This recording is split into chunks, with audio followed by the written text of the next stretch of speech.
আসসালামু আলাইকুম। শৌখিন এগ্রো ফার্মের পক্ষ থেকে সবাইকে আন্তরিক শুভেচ্ছা অভিনন্দন। এ হলো কালিম পাখির বাচ্চা। এখানে 1 মাসের বাচ্চা আছে, মাশাআল্লাহ খুবই সুন্দর। দেখেন, এদেরকে আমরা ফিড দিয়েছি খাওয়ার জন্য, ভালোভাবে ফিড খাচ্ছে। এ ধরনের বাচ্চা যে কেউ চাইলে লালন পালন করতে পারবেন, কোনো সমস্যা নাই।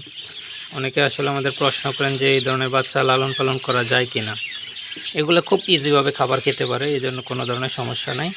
আর কালিম পাখির রোগবালাই খুবই কম, এজন্য কালিম পাখি লালন পালন করা খুবই সুবিধা। এরা প্রচুর পরিমাণ কাঁচা ঘাস খায়, এছাড়াও ভাত, ফিড, অন্য খাবার খায় এবং প্রচুর পরিমাণ কাঁচা ঘাস খাওয়াতে খাবার খরচ খুবই কম হয়। আর এই ধরনের ছোটো বাচ্চা যারা লালন পালন করে, ওই ক্ষেত্রে একটা সুবিধা হলো ছোটো বাচ্চা খুব সহজেই পোষ মানে, এবং এই ধরনের বাচ্চা লালন পালন করার দ্বারা হাঁস মুরগির সাথে একেবারে ওপেনভাবে ছেড়ে পালা যায়। অনেকে আসলে হাঁস মুরগির সাথে বাড়িতে ছেড়ে দিতে চান, তাহলে এই ধরনের ছোটো বাচ্চা নিলে আপনারা চাইলে হাঁস মুরগির সাথে ছেড়ে লালন পালন করতে পারবেন। এই যে খুব ভালোভাবে খাবার খাচ্ছে।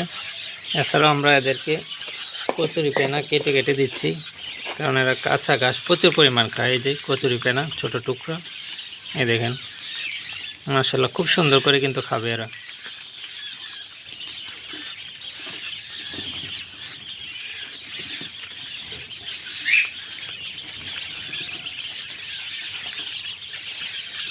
এই যে কচুরি পেনা, ছোটো ছোটো খাবার, এরা প্রচুর পরিমাণ কচুরি পেনা, কাঁচা ঘাস, এছাড়াও ফিড।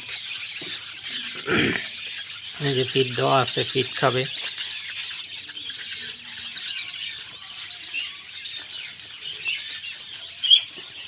যে কেউ চাইলে এগুলো খুব অল্প জায়গার মধ্যে লালন পালন করতে পারবেন।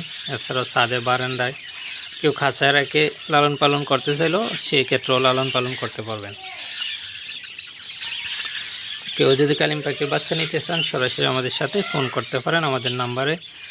এছাড়াও এই নাম্বারে আমাদের ইমো এবং হোয়াটসঅ্যাপ রয়েছে। দেশ এবং দেশের বাইরে থেকে যারা যোগাযোগ করতে চান, ইমো এবং হোয়াটসঅ্যাপে যোগাযোগ করতে পারেন।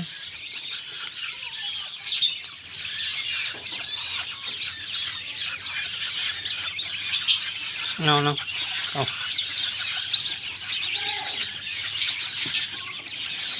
এরা নিজে নিজেই খাবার খেতে পারে, এই জন্য দেখেন খাবার পানি দিয়ে রাখবেন, এদের খাবার এরা নিজেরাই খুঁজে খুঁজে খাবে। লালন পালনে কোনো সমস্যা হবে না ইনশাল্লাহ।